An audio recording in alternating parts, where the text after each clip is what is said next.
voice is an obvious tool in storytelling, but how you use your voice can greatly determine how successful you are in telling your story. I mean, think about all the little pieces and parts there are to your voice. There's your pitch.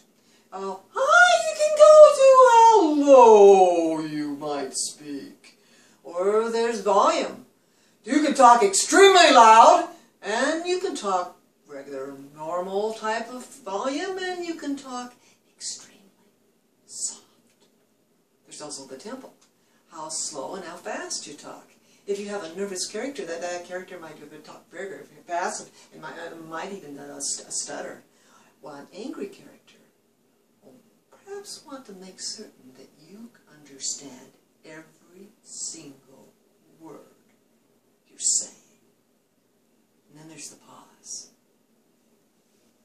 Now, with the pause, you can do all sorts of things. So, pause adds drama to a story. And it can also be used as a tool to transition smoothly from one scene to the next scene. All of these different pieces and parts help you create tone. Perhaps your story is sad, and your voice, well, you use to color that sadness. Or perhaps it's a swashbuckling, exciting adventure story.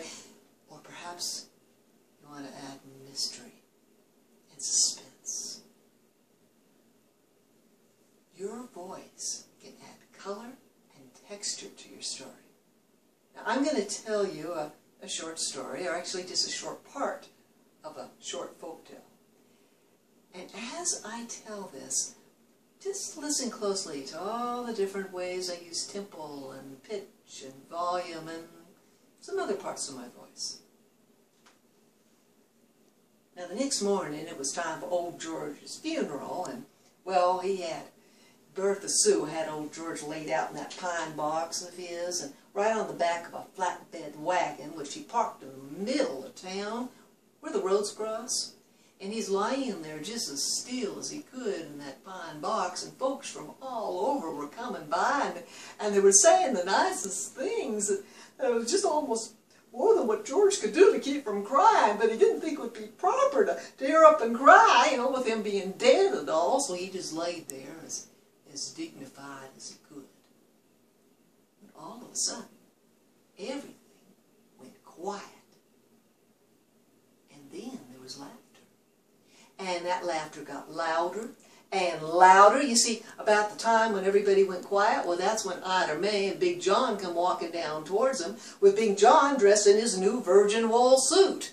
And as soon as folks caught sight of him walking towards him and nothing but his unders, well, they were stunned into silence. And they weren't quite sure what the protocol was, well, you know, with laughing at a funeral. But the young'uns, they don't have no mind of protocol, so they started laughing, and that set the men off, and that set the women off, and soon they were all just having the best belly laugh, and George is lying there in his coffin, and it just got to be too much for him, and he sat up and said, "What y'all laughing at?" Oh, the chaos that ensued. Your voice can be a powerful tool in storytelling. So as you prepare your stories, just kind of explore, experiment with your voice, and see the different ways that you can use your voice to help bring your story to life.